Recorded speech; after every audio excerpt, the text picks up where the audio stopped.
Assalamualaikum warahmatullahi wabarakatuh. Perkenalkan, nama saya Andini Miftauljana. Saya dari kelas 2A dengan NPM A1J022019 dari Prodi Pendidikan Non-Formal dengan dosen pengampu Dr. Muhammad Kristiawan, MPD.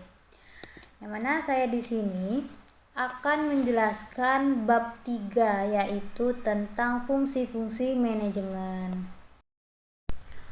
Fungsi-fungsi manajemen ini meliputi yang pertama perencanaan, yang kedua pengorganisasian, yang ketiga penggerakan, yang keempat pengawasan.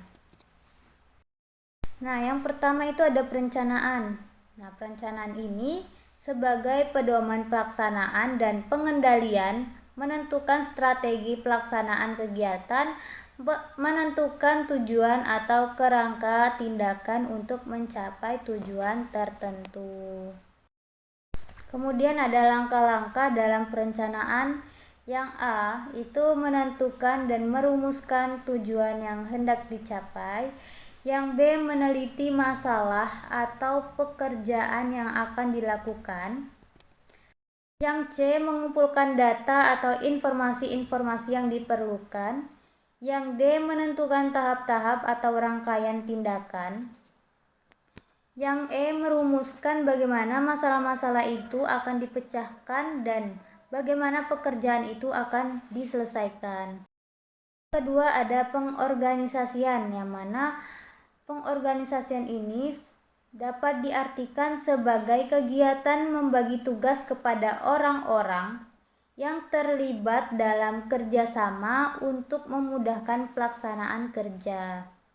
Selanjutnya, proses organizing meliputi beberapa kegiatan, yaitu sebagai berikut. Yang pertama, perumusan tujuan, yang kedua staffing, yang ketiga penetapan, yang keempat tugas pokok facilitating, yang kelima perincian, yang keenam kegiatan pengelompokan, yang ketujuh kegiatan departementasi, yang kedelapan pelimpahan otoritas. Kemudian yang ketiga itu pergerakan, yang mana menurut Terry mendefinisikan acting adalah tindakan untuk mengusahakan agar semua anggota kelompok suka berusaha untuk mencapai sasaran agar sesuai dengan perencanaan manajerial dan usaha-usaha organisasi. Actuating adalah bagian yang sangat penting dalam proses manajemen.